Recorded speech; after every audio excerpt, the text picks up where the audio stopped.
Good evening, my friend. Welcome. Welcome to the Sleep Traveler. I'm so glad you're here tonight.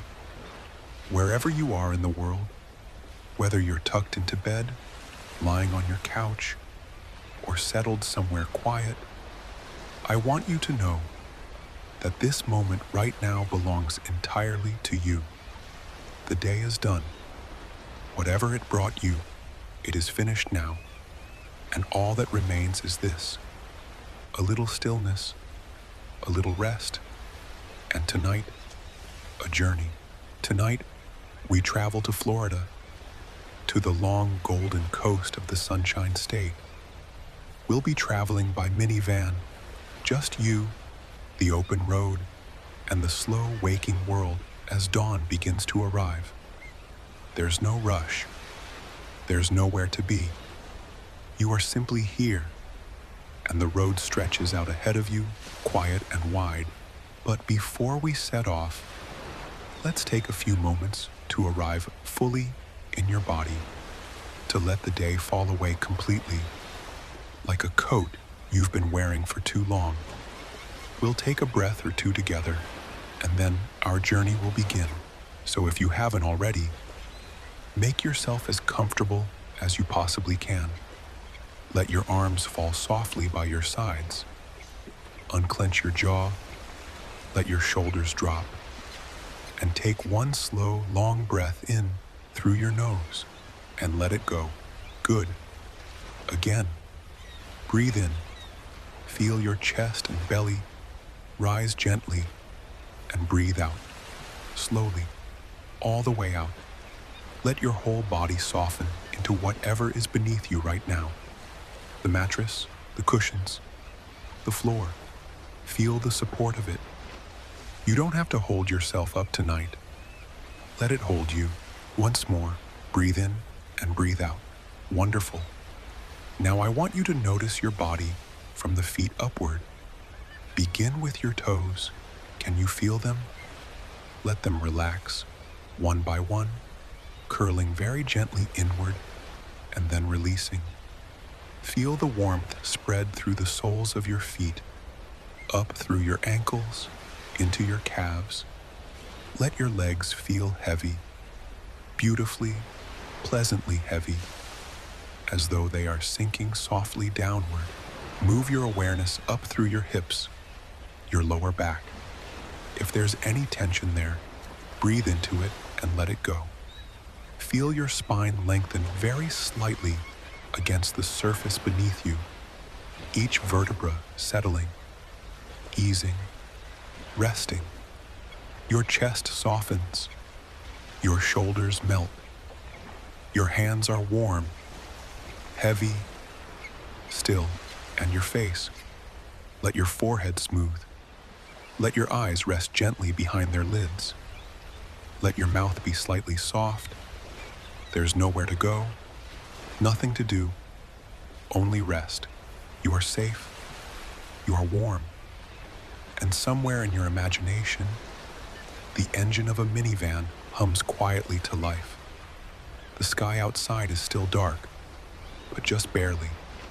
Somewhere along the horizon, the world is beginning to turn from black to deep, soft blue, and the road ahead is open.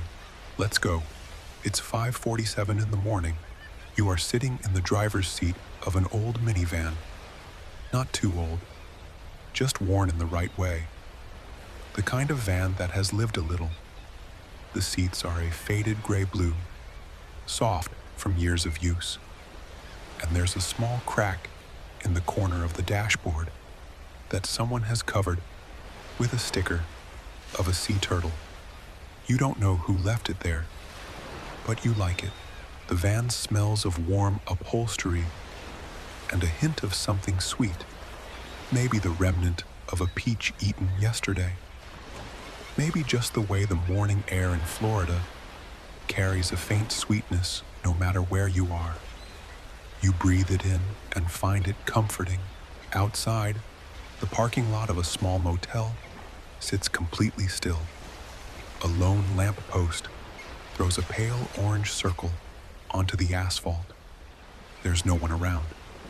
A palm tree near the entrance stands quietly, its fronds barely moving. In the distance, a mockingbird is singing, that astonishing, fluid song that shifts and changes, mimicking sounds it has heard across its long and wandering life. You listen for a moment, and it sings 3 different songs in quick succession before going quiet again. You turn the key.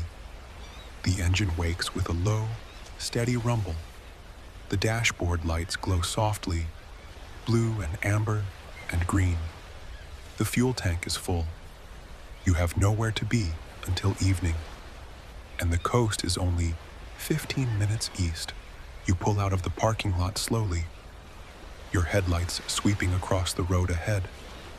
The streets of this small Florida town are empty and still. You pass a diner with its lights off, a bait shop with a hand-painted sign, a little church with a white wooden steeple. Everything is closed, everything is sleeping, and there is something deeply peaceful about driving through a world not yet awake. You reach the edge of town and the road opens up. Now it's just you and the long flat highway, lined on both sides by dark scrubland and low palmettos. The sky ahead is beginning to change. The deep navy blue of night is lifting, very slowly, giving way at the horizon to a thin, trembling line of indigo, and then, just above it, the faintest trace of pale rose. You drive toward it, that line of color at the edge of the world, and you feel something quiet settle inside your chest, something that might be called peace, something that might simply be called here, right here. This is enough. The road is perfectly straight, and your hands rest easy on the wheel. The hum of the engine fills the van with a low, continuous sound, almost like a drone, almost like music. The tires on the warm asphalt make a soft, rhythmic whisper. You breathe in time with it without thinking. In and out, in and out. The sky is changing faster now. The rose at the horizon has deepened to a warm coral, and above it, the sky shifts through lavender, then a clear, pale gold. You pass a mailbox shaped like a dolphin, a wooden sign that reads, "Krabby's Bait and Beer, open soon." A black cat sitting on a fence post, watching you pass with complete disinterest, as cats do. And then, you smell it before you see it. The ocean, that unmistakable scent of salt and depth and distance, of something ancient and enormous drawing close. The scrubland on either side drops away, and suddenly the road rises onto a small causeway, and there, stretching out in every direction, is the Atlantic, still and vast and shimmering, with the first pale light of dawn. You exhale slowly. You hadn't realized how much you needed to see something this big. You pull the minivan off the causeway onto a small sandy lot beside the beach. There's a wooden boardwalk that crosses the low dunes and leads to the shore. You shut off the engine and sit for a moment in the sudden quiet, listening. The ocean, the sound of it, soft and enormous and steady, waves arriving one after another in long, low sets, their edges white in the gray morning light. The sound fills everything, not loudly, but completely, the way a good piece of music fills a room. There is nothing sharp about it, nothing alarming, only the patient, unceasing rhythm of water returning to shore. You step out of the van. The air is warm already, warm in the way that only Florida is warm, before the sun has even risen. That soft, tropical warmth that wraps around you like a towel.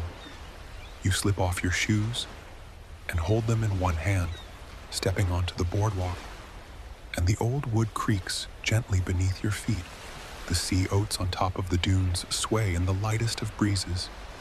Their long, delicate stalks catch what little light there is and hold it, glowing faintly gold. You walk slowly. There is no reason to hurry. Each step on the boardwalk is deliberate and unhurried. A gentle creak, and then another, until you reach the end and step off onto the cool, firm sand of the upper beach, and then the softer sand. Your feet sink in just slightly with each step. The grains cool and fine between your toes.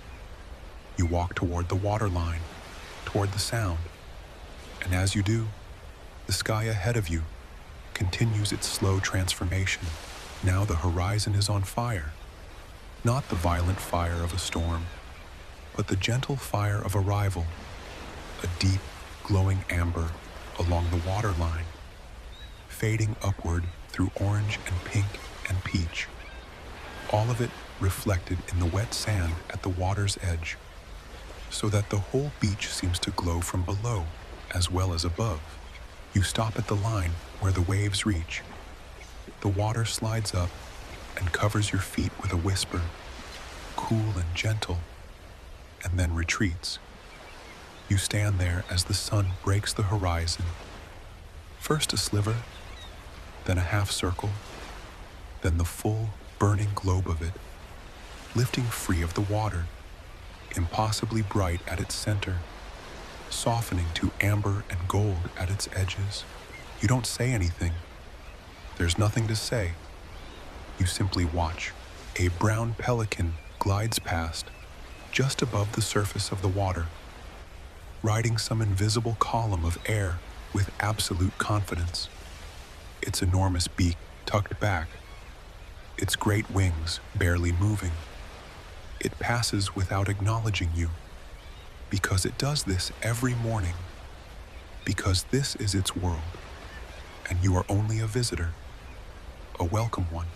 A pair of sanderlings, those small, quick shorebirds that look like they are powered by tiny motors, dart along the waterline in front of you, chasing the retreating foam, pecking at the wet sand, then sprinting back up the beach as the next wave comes. They do this with great urgency and apparent joy, back and forth, as though the arriving and retreating of the water is the most entertaining thing in the world. And perhaps it is. You stand at the edge of the Atlantic Ocean as the sun rises and the world fills slowly with light. Your feet in the cool water, your face in the warm air, the sound of the waves all around you, inside you, steady as breathing, and you feel, what is the word? Not happy exactly, though you are. Not peaceful exactly, though that too. You feel present, fully, completely, quietly present, here on this beach, at this moment, with this light. The sky has turned a clear and brilliant blue by the time you walk back up the beach. The sun is fully up now, and the world has come into its daytime colors. The sand is white and warm.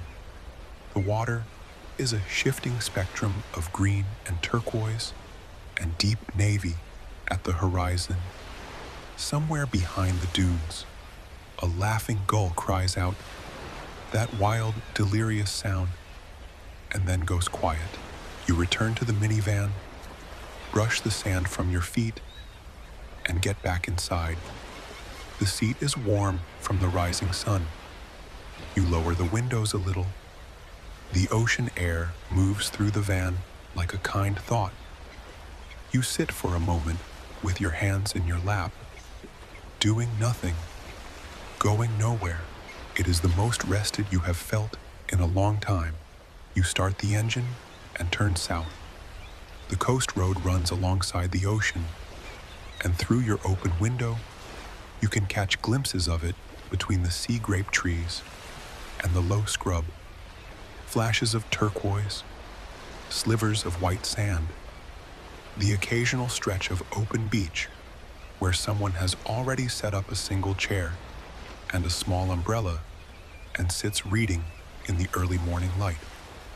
You don't know who that person is, but you like them. The road is quiet. An old pickup truck passes going the other way, the driver lifting 2 fingers from the steering wheel in greeting, that small, unhurried gesture of solidarity that people on country roads exchange. You lift your fingers too and drive on. The towns along this stretch of coast are small, not the famous ones, not the tourist towers of glass and neon, just small, sun-bleached, slightly sleepy places that have been here longer than most people know. Places where the post office doubles as a community notice board, and the gas station has a hand-lettered sign in the window advertising fresh stone crab claws on Thursdays. You drive through one now. A cluster of low buildings along the road. A hardware store with a screen door propped open.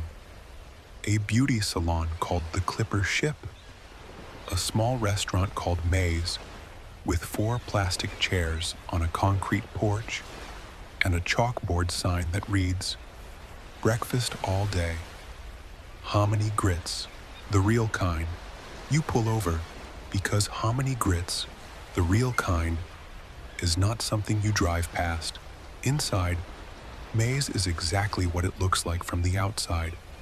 Small, warm, unhurried. 4 tables with red checkered oilcloth.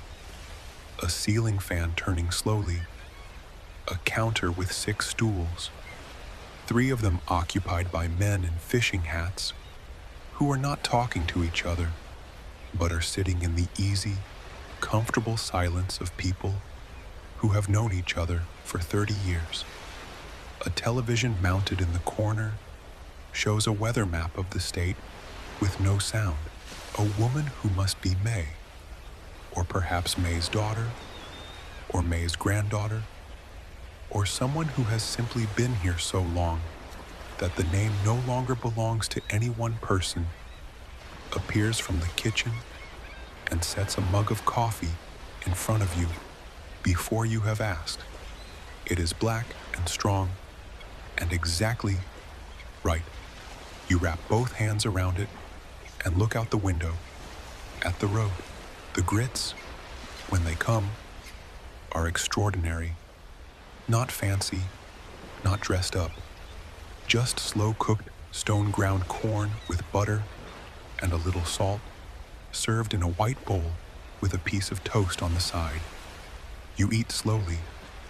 Outside, a mockingbird lands on the porch railing and sits there for a while, studying the street with great seriousness. A lizard crosses the windowsill, pauses, does its small territorial push-ups, and vanishes. This is Florida too, you think. Not the theme parks, not the spring break beaches. This, the fan turning overhead, the coffee, the men at the counter in their fishing hats, the mockingbird on the railing, the lizard on the windowsill. This is the real thing. You leave a good tip and step back out into the sunshine. Further south, the road crosses a low bridge over a lagoon. You slow down as you cross, because on the left side, standing in the shallows not 15 feet from the road, is a great blue heron. It stands perfectly still, one leg slightly raised, its long neck folded in that elegant, patient S curve. It is waiting. For what? You know? A fish, a frog, something small moving through the clear, shallow water. But it has all the time in the world. It is made of patience. You stop the van on the bridge and watch it. It does not look at you.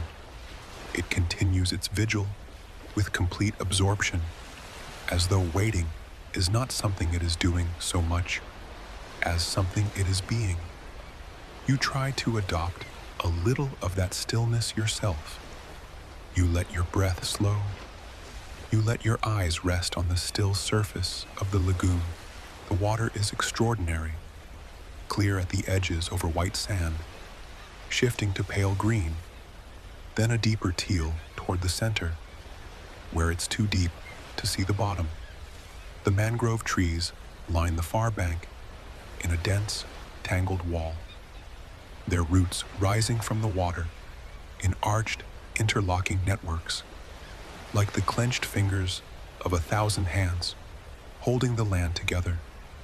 And perhaps that's exactly what they're doing. The mangroves hold this coast together.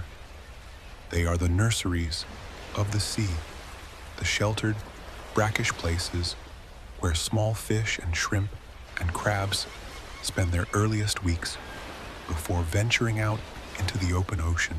A mullet jumps, a silver flash in the still lagoon, there and gone. The heron's head swivels almost imperceptibly, but the fish is already gone, and so the heron returns to its stillness, its patience, its long and quiet wait. You drive on. The road south follows the intracoastal waterway for a while, that long, protected channel that runs the length of the coast, sheltered from the open ocean by a narrow barrier island. From the road, you can see the waterway through breaks in the palm trees, its surface calm and glassy, reflecting the blue of the sky. A sailboat is anchored mid-channel, rocking very gently, its white hull bright in the morning sun. Nobody appears to be on deck. It seems to be simply resting, the way boats sometimes do. You drive through shade and light, the canopy of live oaks overhead opening and closing like a slow breath. Spanish moss hangs from the older oaks in long silver-gray curtains, moving slightly in the breeze. It gives these stretches of road a quality of deep, dreaming antiquity, as though the trees themselves remember centuries. Time moves differently here. You notice it. The urgency of your ordinary days, the lists, the notifications, the sense of things always slightly undone, has faded completely. There is only the road ahead, and the trees, and the light, and the occasional flash of water. You don't know exactly where you're going. Only south, only along the coast, and that is more than enough. By mid-morning, the sun has climbed high and the light has changed. It is no longer the golden, sideways light of dawn, but the full, white, pressing light of a Florida day in full swing. The air shimmers slightly over the asphalt. The shadows have retreated beneath the trees. You find a beach town that has exactly one main street and 2 blocks of shops, and you park the van in a lot behind a surf shop and walk toward the water. The town is beginning to wake now. A family with 2 small children making their way to the beach, the children carrying inflatable flamingos with great ceremony. A teenager on a bicycle, no hands, eating a granola bar. 2 older women walking quickly, their arms swinging, deep in conversation that they seem to be enjoying enormously. The main street runs parallel to the beach and has the particular quality of small coastal town commerce. An ice cream shop that has been the same ice cream shop for 40 years. Its sign faded to a pleasant pastel by decades of salt air and sunshine. A shop that sells nothing but hot sauce, which seems implausible, but is apparently thriving. A bookstore with a handwritten sign in the window, reading, "Books for the beach. We judge no one's choices." A small art gallery showing paintings of the sea. You stop at the art gallery because it's cool inside and because you have always liked the way painters try to solve the problem of water. The paintings in the window show the ocean in a dozen different moods. Calm at dawn, wild and white-capped under a storm sky. The extraordinary layered greens of shallow water over a sandbar. The deep indigo of the deep sea at dusk. Each one is someone's attempt to hold still something that is always moving. You walk to the beach and find a spot and sit in the sand. Around you, the beach has begun to fill. Not crowded, just people. A man throwing a tennis ball for a dog who retrieves it from the surf with tremendous enthusiasm every single time, as though this is the first time, as though the tennis ball is always new. A group of teenagers, half asleep on towels, their phones lying face down beside them. An elderly couple sitting in low chairs at the water's edge, not talking, simply watching, their hands almost touching. You watch the waves. You really watch them. Each one begins somewhere out there, beyond the sandbars. Some confluence of wind and water, setting a ripple in motion. It travels, sometimes for hundreds of miles, gathering height and energy, and then finally arrives here at this shore, curling over, breaking white, rushing up the sand. And then it goes back. And another one comes. They have been doing this for millions of years. They will do it long after you and I are gone. And there is something in that fact that is not frightening, but deeply, unexpectedly comforting. The ocean does not need anything from you. It does not require you to be productive or decisive or impressive. It simply arrives again and again, and that is all. You lie back on the warm sand and close your eyes. The sun is warm on your face. The sound of the waves fills everything. Children laugh somewhere nearby. A seagull calls overhead. The smell of the ocean is all around you. Salt and seaweed and something mineral and clean and very, very old. You feel your body growing heavy, pleasantly, wonderfully heavy, as though you are being very gently pressed into the earth by something warm and kind. Your breathing slows, deepens. You could sleep here, you think? You could simply sleep here. The afternoon carries a different quality of light. The sun begins its long, slow descent, and the shadows grow again, reaching out from the west, and the light turns from white to gold. The sea changes color with the light. The greens deepen, the blues grow richer, and where the sun hits the water, at this angle, the surface throws off thousands of scattered diamonds, flickering and shifting.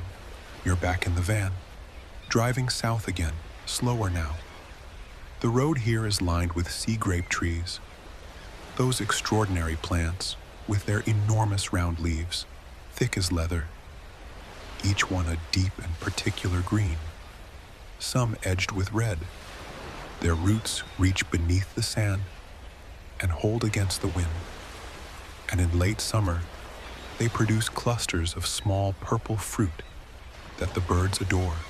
You drive through a corridor of Australian pines, tall, slender trees that are not native to Florida, but have been here long enough to feel like they belong. Their long, soft needles making a sound in the wind, like running water, like rain just barely beginning. The light comes through them in long, golden shafts, falling across the road in patterns that shift as you move through them. You cross a longer bridge over an estuary, And here the water beneath you is a complicated, beautiful thing. Partly the rich tea-colored water of the interior, stained by the tannins of decaying leaves, and partly the clear green of the nearshore ocean. And where they meet, there is a distinct line, dark meeting light, fresh water meeting salt. A cormorant sits on a piling near the middle of the bridge, its wings spread wide to dry in the sun. That heraldic posture that makes them look like small, dark, slightly bedraggled emperors. You begin to see the signs for a state park, and you follow them, turning off the main road onto a narrow paved lane that winds through a pine flatwood.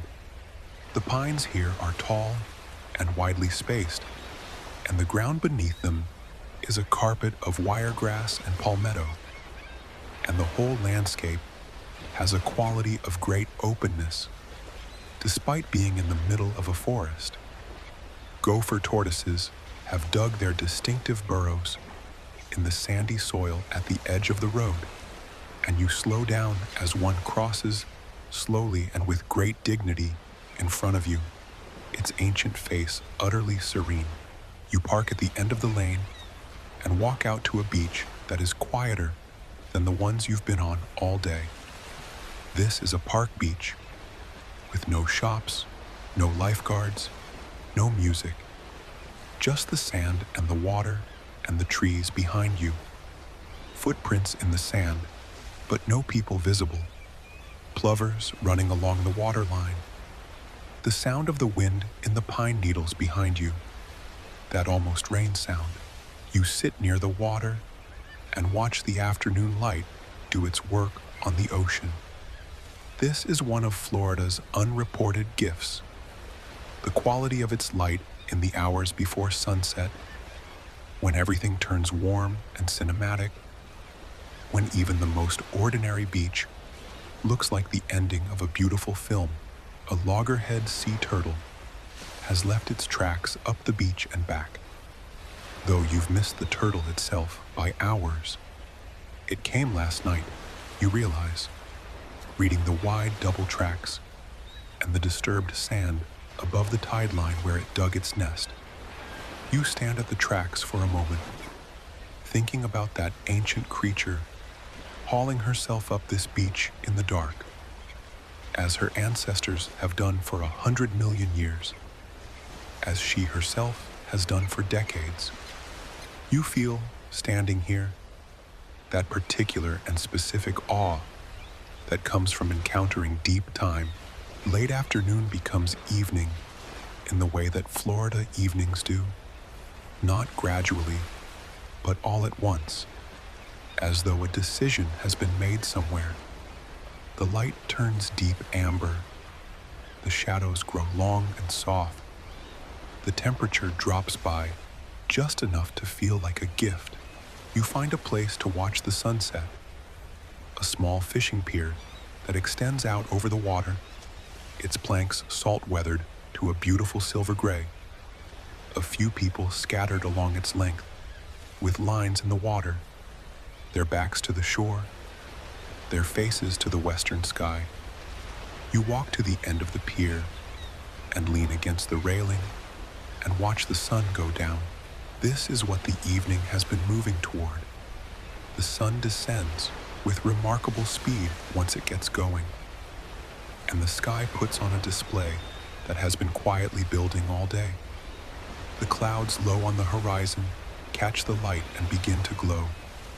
First pink, then rose, then a deep burning coral. The ocean goes golden beneath it.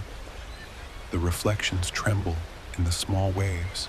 A man 2 spots down from you on the railing has caught nothing and is clearly not troubled by this. He holds his rod loosely in one hand and has his face tilted up toward the sky with the expression of someone receiving something. An older woman has her phone out and is photographing the sunset with the focused attention of someone who has photographed 1,000 sunsets and still cannot quite believe them. You don't take a photograph, you just watch. The sun touches the horizon, becomes an ellipse, becomes a sliver, and then it is gone. And what remains is a sky of extraordinary layered color. Gold at the horizon, becoming rose, becoming lavender, becoming high overhead. The first tender blue of the approaching night. And in that blue, the first star, you stand there until the color has faded to gray, and the stars are coming out one by one, and the lights on the pier have flickered on, warm and orange, and the sound of the ocean in the darkness is, if anything, even more present, even more itself. The people around you have thinned, drifted home, and now there are only a few of you left out here at the end of the pier, standing in the warm dark, listening. You walk back to the minivan slowly. The air smells of salt and night-blooming flowers and something faintly smoky from a grill somewhere down the beach. You get in and sit in the dark for a moment without starting the engine. Through the windshield, you can see the stars appearing over the water, tentative at first and then multiplying, and the dark shape of the palm trees against the lighter dark of the sky. This has been a good day, you think. A very good day.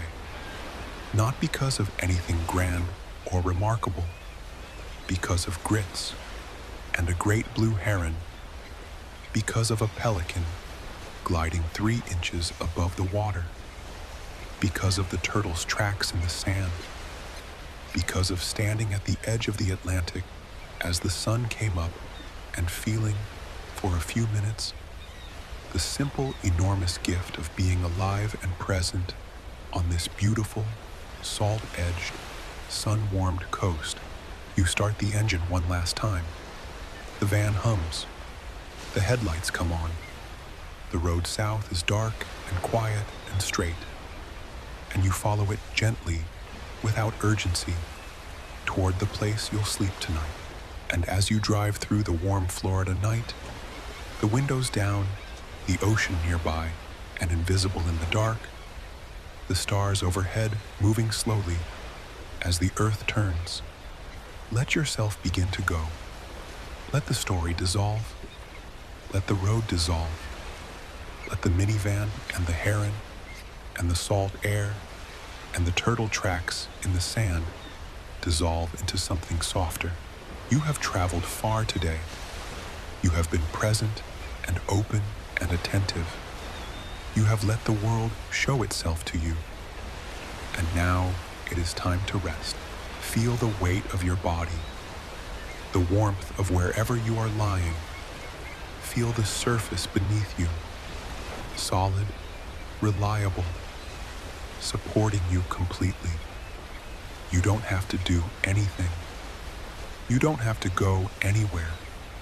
The road is behind you now, and ahead of you is only rest. Let your breathing deepen one more time.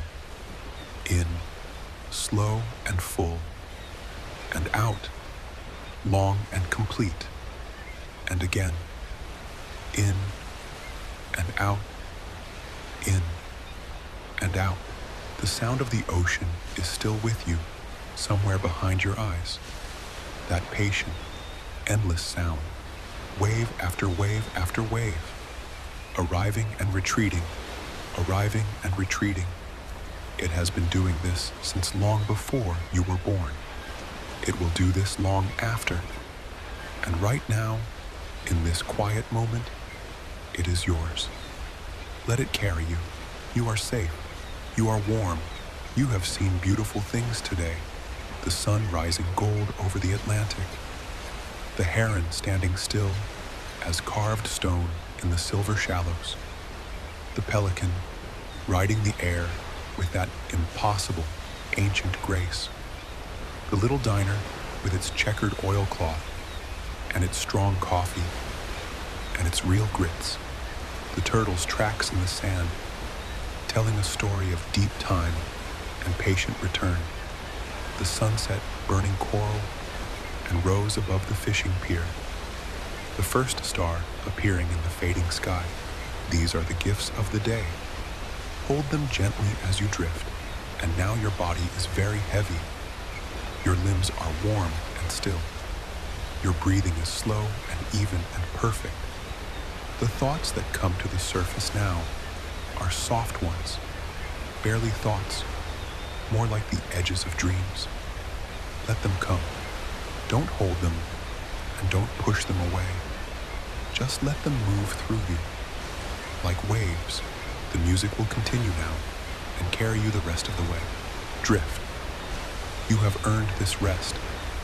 Every hour of the day that you moved through, every breath you took, every small and ordinary act of being alive, it all leads here, to this moment of letting go, of returning, as waves return to shore, to rest, to silence, to sleep. Sleep well, my friend. The coast is quiet, the stars are out, the ocean breathes, and so do you.